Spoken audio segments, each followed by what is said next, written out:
What's up, everyone? Elliot here from Entre Educator with another video to help educators make the next step into entrepreneurship. Today, I'm interviewing Eric. He comes from New York and he has created a really interesting, super original website. And I'm gonna, pick his brain how he developed it, the need that it serves, and how us as teachers can hopefully get some opportunities from the site too. Eric's on the other line. Eric, can you introduce yourself? Say what's up to everyone. Sure. What's up, everyone? My name is Eric Smolsky. I am a teacher from New York City. I am currently in my 11th year teaching middle and high school English. And I also teach cinema electives at my school and coach basketball. So I'm kind of involved, try to get as involved as much as possible. And the website that I started with my two co-founders, which Elliot was mentioning before, is called AMA After School. And it is an online after-school site community that we believe we can kind of use to reimagine the way we do online learning. Awesome. Okay, so that's amaafterschool.com. Correct. Cool. All right. So from what I understand about this, teachers can get on and then do tutoring. And can you talk a little bit more about the purpose that the site serves and who it's for, and then how teachers can get involved too? Sure. So I would say first that we go beyond tutoring. We see ourselves as an a virtual after-school community. So while tutoring is one of the things we do, we also offer virtual study halls. We offer workshops, both academic workshops, but also art, dance, those kind of workshops, and then workshops that are based in kind of mindfulness, organization, things like that that might not have a specific subject focus, but can also be helpful for students. And we do a variety of workshops, some kind of like long, what we call intensives. So like 1 day, 3 hour workshops. And then we do some small group workshops spread out over time. How did the idea come about? Yeah, so my one of my co-founders and I, her name is Erin Gallagher. She's a teacher with me at school. We were basically kind of commiserating at the end of last year that we felt like we had been thrust into online learning with COVID, and we were just kind of commiserating that in general, even pandemic aside, we felt like education hadn't really made as much use of modern technology as it could. That a lot of what you saw online was kind of like race to the bottom services where teachers were basically being pressured to quote themselves at the lowest possible hourly rate so that you can make $15 an hour tutoring somebody. And it was this intense kind of marketplace where teachers weren't really being valued for their experience and their expertise, but at the same time where it felt like the same thing which could have been done in person was just kind of like thrown online, and there was really nothing about it that made use of the technology. um, so we started kind of talking about that, and then obviously as the year went on, that frustration came to a head with the fact that we were all online for much longer than we thought.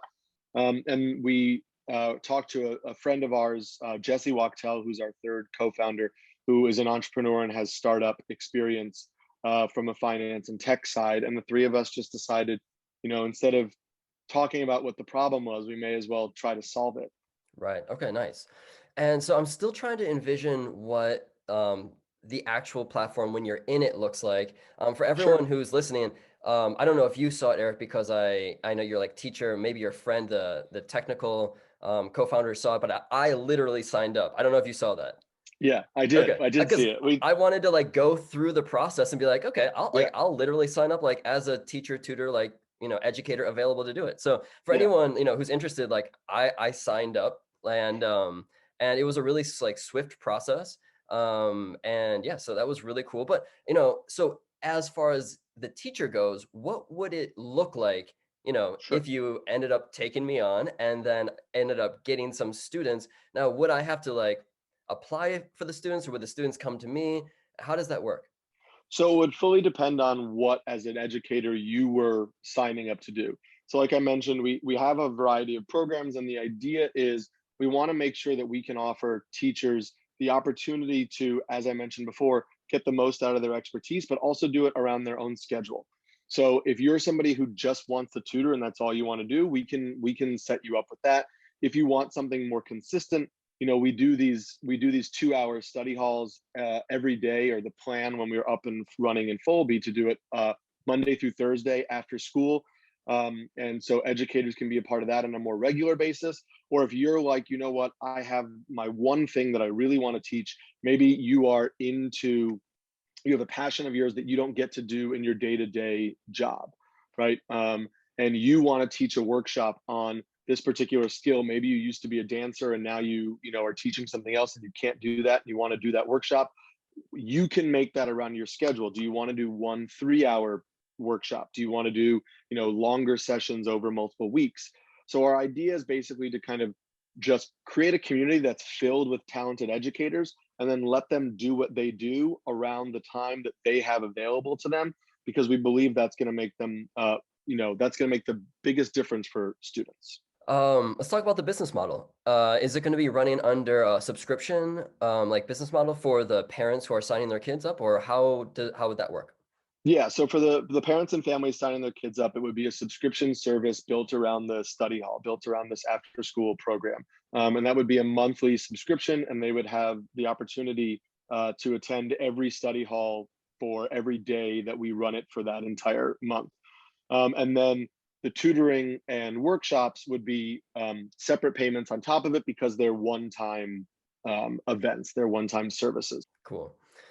I'm super interested in like how you built the site because as you mentioned, the third co-founder is a technical co-founder, and it seems like without that person's knowledge and expertise, there would be like no possible way. Because I've created a couple of websites myself, and just creating the average sort of website off of Yeah, WordPress is a lot. But for everyone listening, if you guys go to amaafterschool.com, it's like super clean. It's really nice looking. And so I was really like impressed. Like right when I saw it, I was like, whoa, this is great looking. How difficult was it for that person? From what you spoke to, is it him or is it yeah, woman? him. So Okay, so Jesse has the financial and technical background. Yeah. okay, so did he build it alone or does he have a small team with him too? Yeah, so Jesse, because he's been an entrepreneur and has been involved in other startups before, has a relationship with people in the UX, UI, and the design world who have been super helpful. There's a great team that he brought in to work with us, and the three of us and the team have been working really closely together. They're great, and it is one of those things where as teachers, we have this idea of like, I know what this looks like. I can see the rules. I can see the way the classroom is designed. I can see the way things interact, and making it visual and then also making it make sense, in terms of the text and everything. It was a delicate dance, and it was a balance that we all pulled together. And it like anything, required a lot of revision and going back and forth. And we're still working on it, and we hope that as we get more teachers on and we get feedback from them, we'll continue to kind of grow it and improve it so that it feels like it is evolving with the needs and the desires of the community. Cool. Let's talk about the time. It sounds like last year is when the sprout of the idea started to form, and now it's like up and running. So I'm wondering like how many months this took really from like idea to it's published. Yeah, I mean, we've been working on it pretty consistently. I would say that we spent the majority of the summer, July and August, just kind of hammering out all the details before we even started, compiling anything visually. It was just a lot of notes, a lot of design boards. What do we want it to be? How do we want it to look? And so we've been slowly building it, piece by piece since the school year started. Cool. Okay. I would love to know about funding. The last gentleman that I interviewed from funbrain.com and tinybop.com, I haven't published this video. This guy's name is Raul Gutierrez. He's also in New York City, but he's doing some awesome stuff. And he talked about the importance, and so he's creating some pretty amazing apps, the importance of fundraising and really gathering like seed money for venture Yeah. capitalists and for venture capital. I'm wondering if you had to do that too, or if you guys did it all in house. How did that go? So it's been a mix. I would say that's where Jesse's expertise is great, because Aaron and I as teachers haven't really had to do any sort of fundraising except for the basic school fundraisers, and Right. those don't really cover the stuff of starting a company and launching a website. Um, But we the first round we looked pretty much exclusively at friends and family. Obviously, we also were involved ourselves because what we think is valuable to have skin in the game, and make sure that you believe in your own product and you succeed, and as much as everybody else does with it.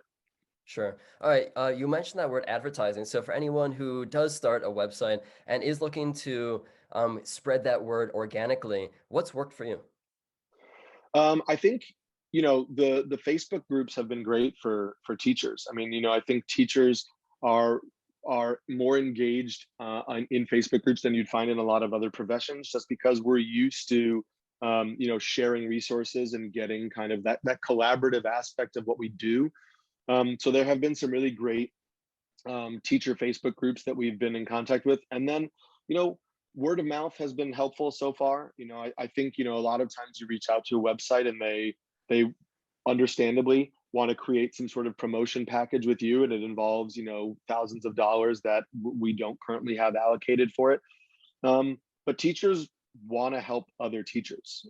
It's kind of the nature of the profession, is if you are teaching, you by nature are a helpful person.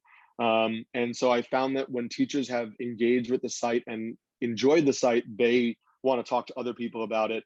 They're saying, hey, I found this thing, it seems like it could be useful, you should check it out as well. So we found some good word of mouth through that. And then people like you who are helpful with your time and who want to take the time to learn more about it, we're always happy to talk about what we're doing. Awesome. Okay. Let's go back a little bit more in the details. Thinking about the individual teacher who's like, okay, this sounds pretty good, Eric. Want to, try it out. Do they set their own rate? Is there a set rate for the teachers? What's up with that? So you would set your own rate for tutoring.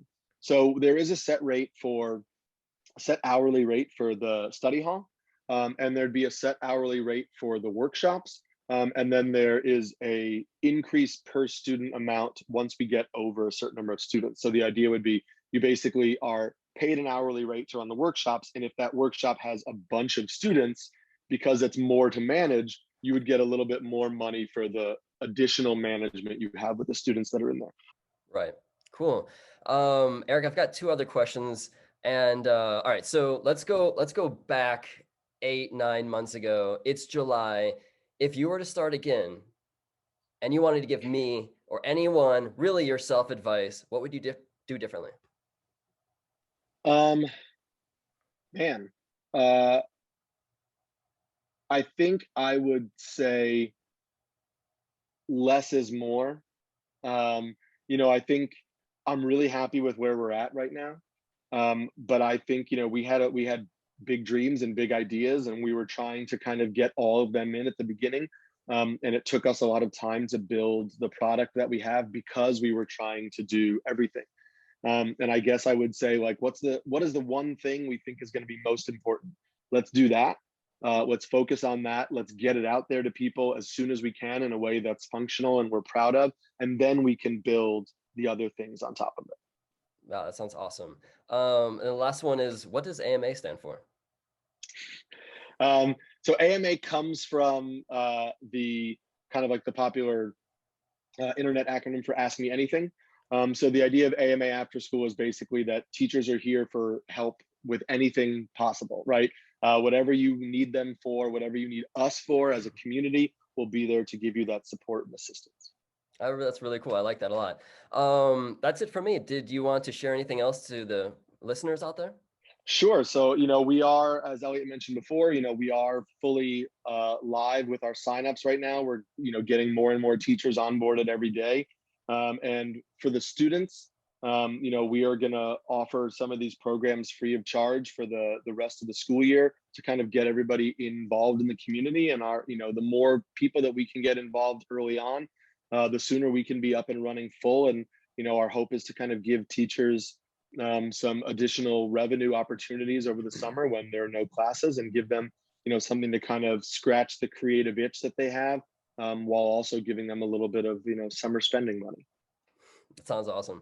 All right, Eric, I really appreciate your time. Thanks so much. And yeah, everyone, he's in the Entre Educator group, so you can reach out to him too. And yeah, thanks, and chat with you next time. Thanks, Elliot. Appreciate it. See you, Eric.